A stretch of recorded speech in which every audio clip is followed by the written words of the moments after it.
নমস্কার বন্ধুরা, আজকে রেসিপি হচ্ছে ভুসো চিংড়ি ভর্তা।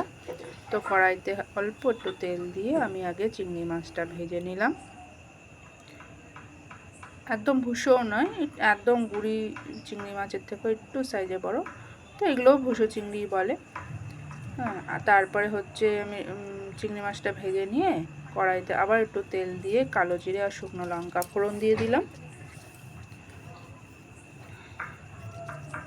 কালো জিরেটা একটু বেশি করেই দিলাম, আর তার সঙ্গে গোটা রসুন একটু বেশি করে ভেজে নেব আমি।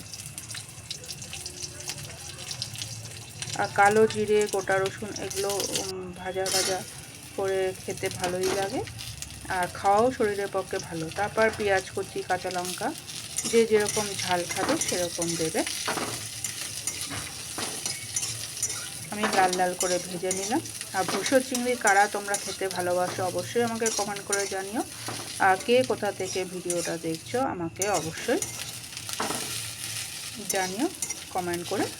আর আমাকে লাইক করো, শেয়ার করো, আর সাবস্ক্রাইব করো। আর ফেসবুকে যারা আছো তারা অবশ্যই আমাকে ফলো করো, লাইক করো বন্ধুরা।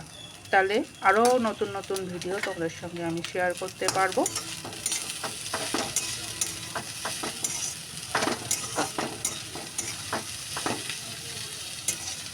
তো চিংড়ি মাছটা তার মধ্যে দিয়ে আমি ভালো করে আরেকবার নাড়িয়ে নিচ্ছি।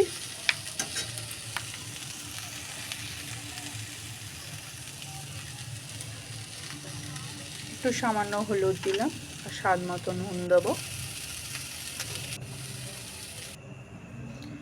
তোমরা গরম ভাতের সঙ্গে এই ভাজা যে চিংড়ি মাছটা সেটা দিয়েও খেতে পারো, দারুণ লাগবে। এবার আমি চিংড়ি মাছটা পুরোটা পেস্ট করে নিলাম। আমি মিক্সিতে পেস্ট করেছি, তোমরা শিলনোড়াতেও করতে পারো, শিলনোড়া করলে আরও ভালো হয় পেস্ট। তারপর আবার তেল গরম করে পুরো পেস্টটা আমি কড়াইতে দিয়ে ভালো করে নাড়িয়ে নেব, শুকনো করে একদম, যাতে জল ভাবটা একদম কেটে যায়, দিয়ে একদম শুকনো শুকনো হয়।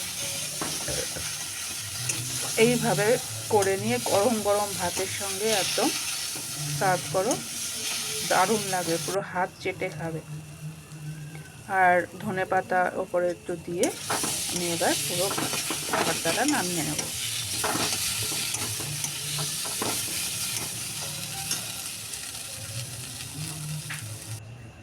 তো এই দেখো এরকম হয়েছে দেখতে।